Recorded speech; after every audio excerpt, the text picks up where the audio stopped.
Painel Eduque chegando com as informações pelo 8.3 Digital, Sistema Rio Cable de Comunicação. Agradecendo o seu carinho, a sua audiência, também no YouTube. Você pode se inscrever no YouTube, hein? TV Eduque de Cordeiro, recebendo todos os nossos vídeos semanalmente aqui no Painel Eduque.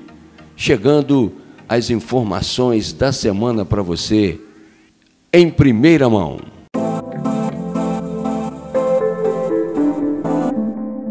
A primeira notícia da semana momento muito difícil para o governador Cláudio Castro. 4 momentos distintos para que você acompanhe as reportagens agora no Painel Eduque a respeito do pedido de cancelamento, de cassação da chapa do governador Cláudio Castro e ainda com deputados estaduais e federais e secretários. Você acompanhando as reportagens agora no Painel Eduque. Tem um outro destaque porque a Procuradoria Regional Eleitoral pediu a cassação da chapa de Cláudio Castro, que é o governador reeleito do Rio. Vamos acompanhar com o Rodrigo Viga. O Ministério Público Federal e a Procuradoria Regional Eleitoral estão movendo uma ação contra o governador do estado, Cláudio Castro, e contra outros políticos. Pedem a impugnação da chapa dele, eleita no pleito deste ano, e também a inegibilidade do governador. Além de Cláudio Castro, outros 11 personagens da política fluminense também são alvos dessa denúncia. 3 secretários estaduais, deputados estaduais e deputados federais. Por trás da denúncia, supostas irregularidades e ilegalidades envolvendo 2 instituições aqui do Rio de Janeiro. A UERJ, Universidade Estadual do Rio de Janeiro, e Fundação CEPERJ, que faz pesquisas para o governo fluminense. Havia, segundo a denúncia, uma folha secreta para a contratação de funcionários de CEPERJ e de UERJ. Estamos falando de 45 mil servidores. Muitos desses servidores, de acordo com as investigações, recebiam seus vencimentos na boca do caixa. Seriam apadrinhados políticos de aliados do governador do estado, Cláudio Castro. Esse ano, ele se reelegeu com uma ampla base de apoio. Cerca de 15 partidos políticos apoiaram a reeleição de Cláudio Castro, que aconteceu em primeiro turno aqui no estado do Rio de Janeiro. Se ele for condenado por abuso de poder político, poder econômico e conduta vedada, pode se tornar inelegível por 8 anos e ter a chapa cassada pelo Tribunal Regional Eleitoral. Essa semana, a mesma Procuradoria chegou a recomendar ao TRE do Rio de Janeiro a reprovação das contas de campanha de Cláudio Castro. No entanto, elas foram aprovadas com ressalvas também esta semana pelo Tribunal Regional Eleitoral do Rio. Rodrigo Viga. O Ministério Público Eleitoral do Rio de Janeiro pediu a cassação da chapa do governador reeleito, Cláudio Castro, por abuso de poder político e econômico na campanha dele pelo governo do estado. Na ação protocolada no Tribunal Regional Eleitoral, a Procuradoria Eleitoral acusa o governador reeleito e mais 11 aliados de usar cargos fantasmas na Fundação Centro Estadual de Pesquisa e Estatística do Rio em troca de votos.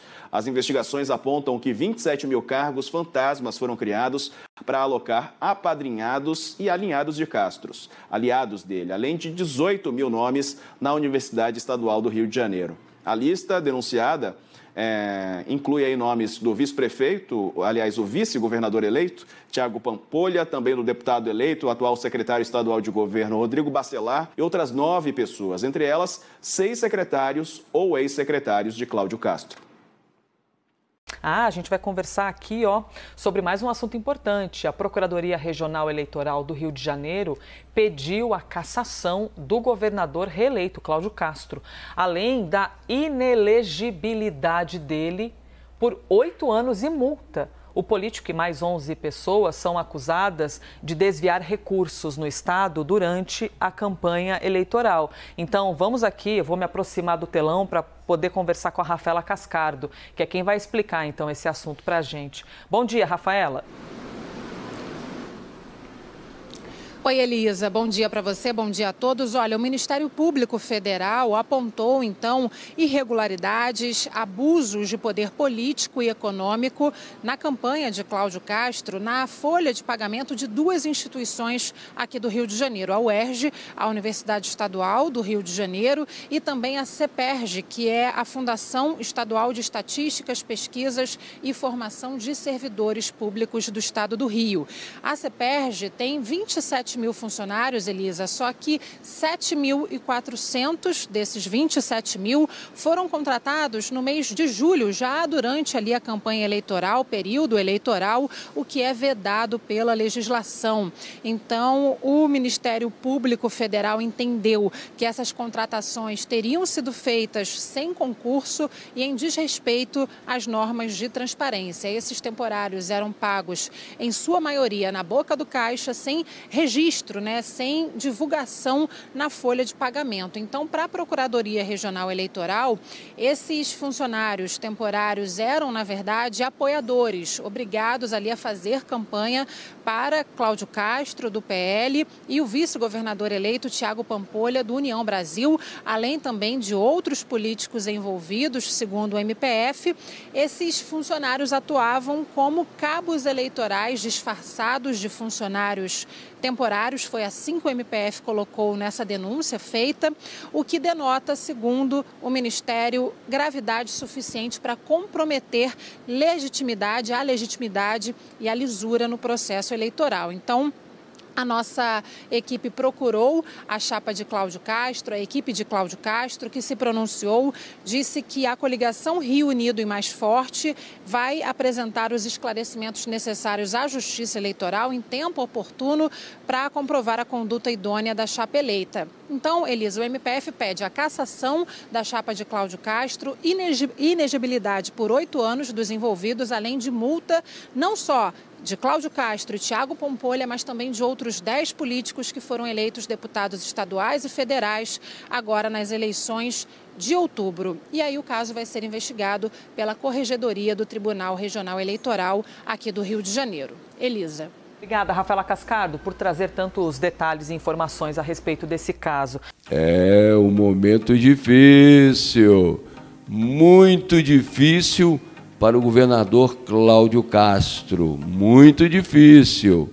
Apresentamos essas reportagens antes das eleições, falando sobre a mochila, sobre algumas atitudes do governador Cláudio Castro, e agora os órgãos competentes estão solicitando a cassação da chapa e ainda chegando agora Leão 13, pedindo o afastamento imediato do Cláudio Castro da função de governador do estado do Rio.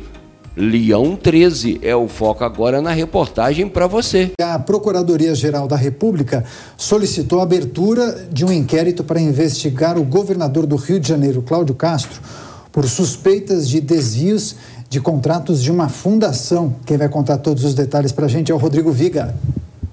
A Procuradoria-Geral da República solicitou ao STJ, o Superior Tribunal de Justiça, a abertura de um inquérito contra o governador do estado, Cláudio Castro, reeleito esse ano em primeiro turno pelo PL. A suspeita envolve desvios em contratos da Fundação Estadual Leão 13. Foram desvios que supostamente teriam acontecido antes de Castro se tornar governador do estado do Rio de Janeiro. O pedido de investigação feito pela PGR se baseia em depoimentos de um delator, Marcos Vinícius Azevedo. Ele foi assessor do atual governador do Rio de Janeiro, Cláudio Castro.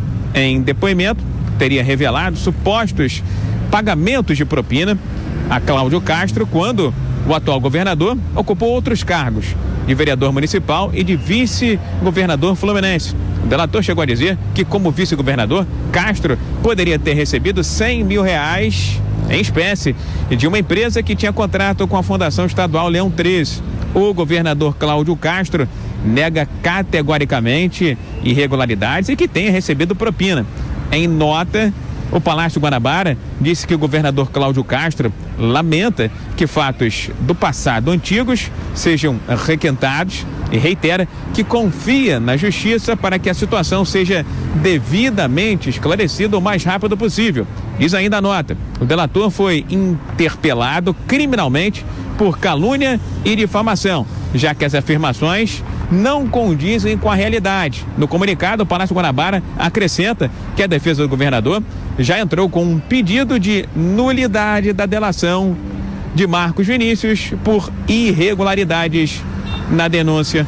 Do Rio, Rodrigo Viega. Mais um problema para o Cláudio Castro, governador do estado do Rio. O nosso governo, hein? O estado do Rio, um atrás do outro. Lembrando que Sérgio Cabral foi solto esta semana.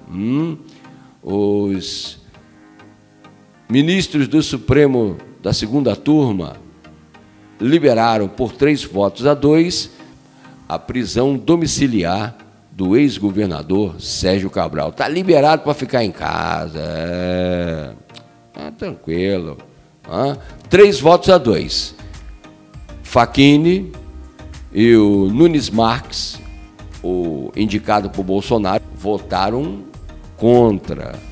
E Lewandowski, Gilmar Mendes, eles votaram a favor da liberação. Mas um ministro me chamou a atenção, e é claro que de você também, que é bolsonarista, que está até hoje ainda com esse problema para entender a coisa. Você vai entender você agora com o voto do André Mendonça, do André Mendonça, que entrou agora indicado por Jair Messias Bolsonaro, nosso presidente. Olha aí, ó.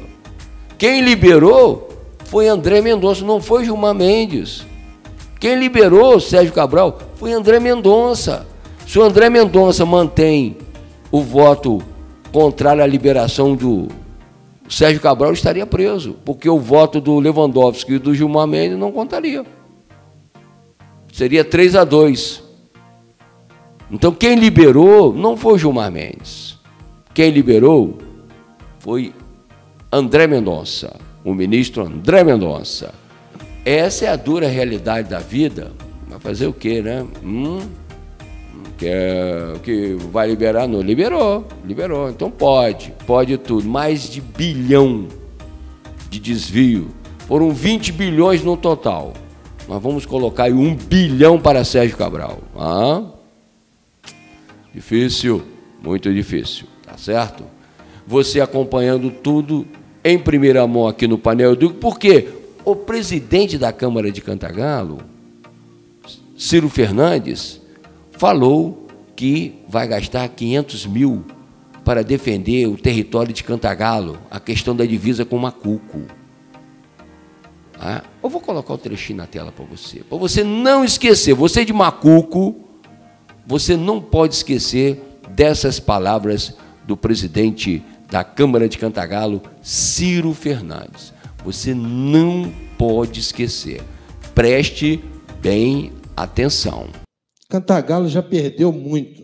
Nós já cansamos e enjoamos de perder as coisas para Cordeiro, para Macuco, para quem quer que seja. Quero informar a Vossa Excelência que eu estarei, a Câmara, o Legislativo, estará entrando, vou conversar com os procuradores da Câmara, e se tiver de entrar na Justiça contra o IBGE, ou quem quer que seja, nós vamos entrar. E se precisar de dinheiro, graças a Deus, se essa casa tiver, com autorização nossa, do 500 mil que tem, que Vossa Excelência que criou, que nós temos guardado, se tiver de gastar brigando pelas nossas divisas, nós vamos brigar. Participamos da reunião e eu perguntei sobre essa situação da reta, que Macuco continua construindo as coisas dentro das terras de Cantagalo.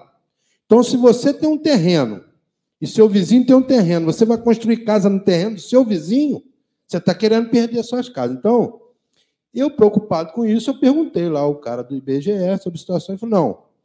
Eu falei, mas tem a situação que o pessoal de lá, se falar que é IBGE, não quer responder.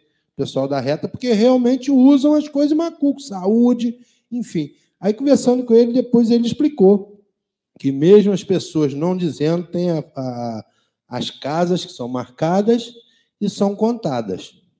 Aí, depois, o vereador Eurico, né, foi muito feliz na fala dele sobre a situação da Morada do Sol. Temos aquela briga que Guga asfaltou lá, o prefeito Silvinho da Flon foi lá, queria impedir aquela confusão. Né? Mas, enfim, conseguiu. Aí, conversando com ele, ele falou que aquela contagem ali, as pessoas de lá pagam o imposto do Cantagalo, que aquela contagem ali vai para Cordeiro. E pior ainda, onde é a Luda que construiu ali no Everaldo ali, também vai contar para Cordeiro. Vai contar para Cordeiro uma obra. Se a gente tiver de brigar pelas nossas divisas, nós vamos brigar contra Cordeiro, contra Macuco, contra político, contra quem quer que seja. Eu, se eu estiver nessa presidência, se tiver autorização, eu vou brigar. Nós estamos cansados de perder. Está vendo? Essa é a questão.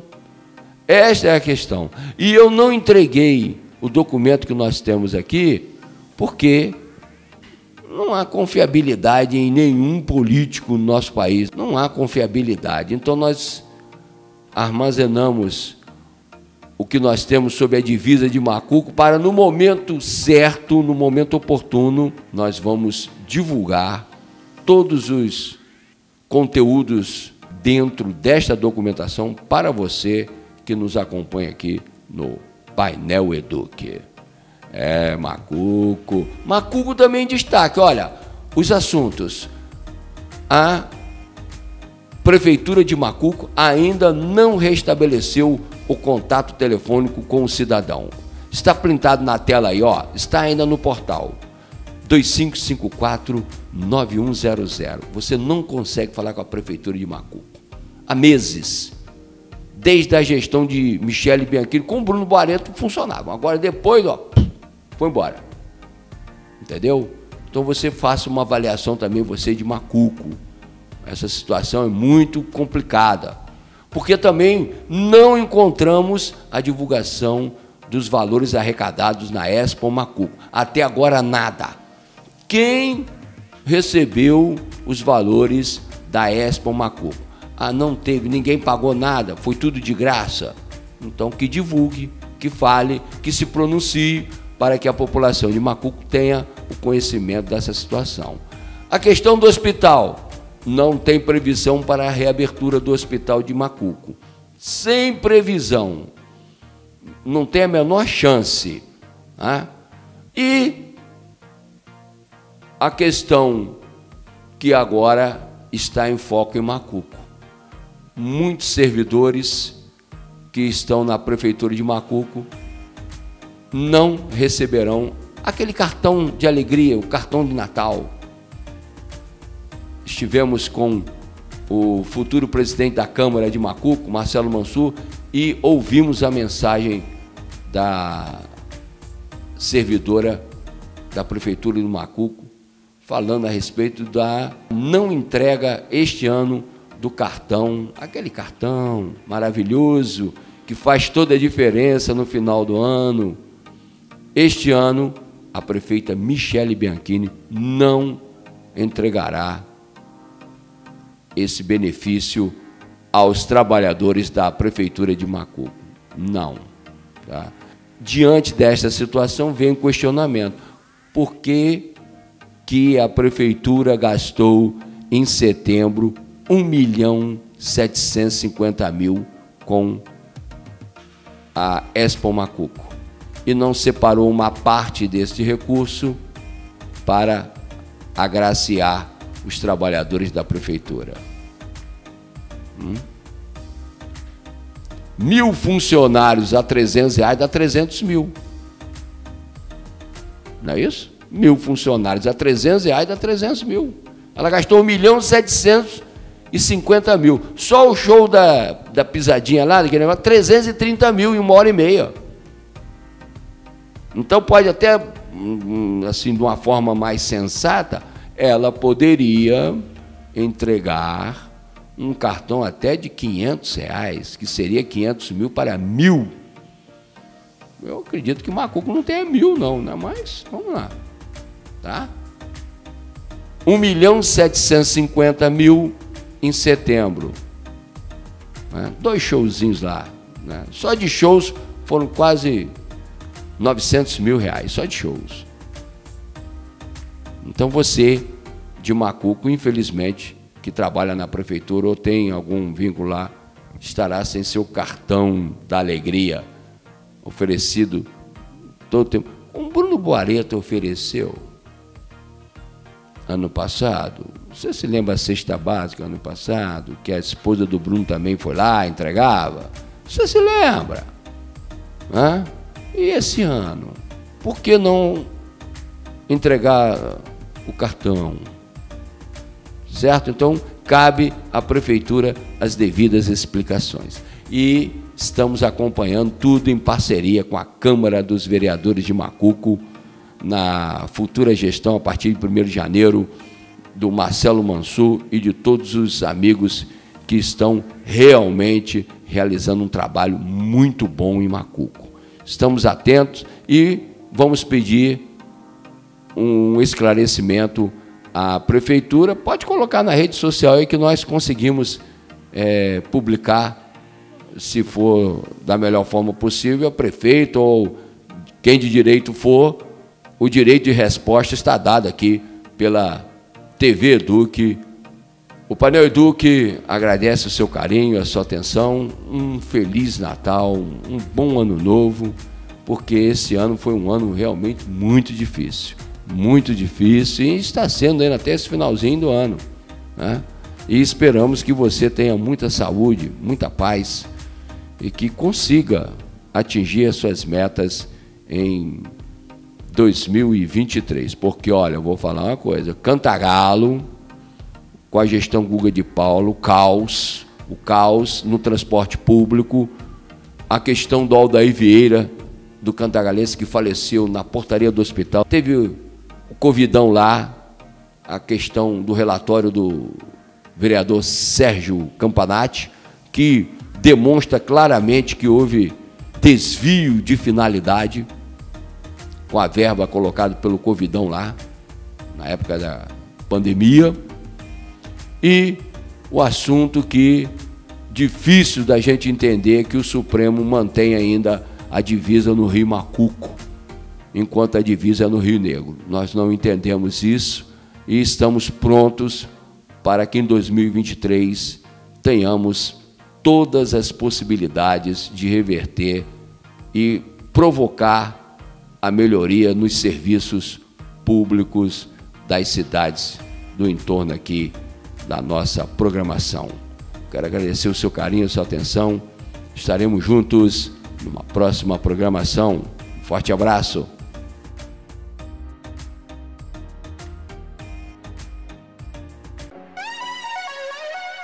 TV Eduque, passando conhecimento.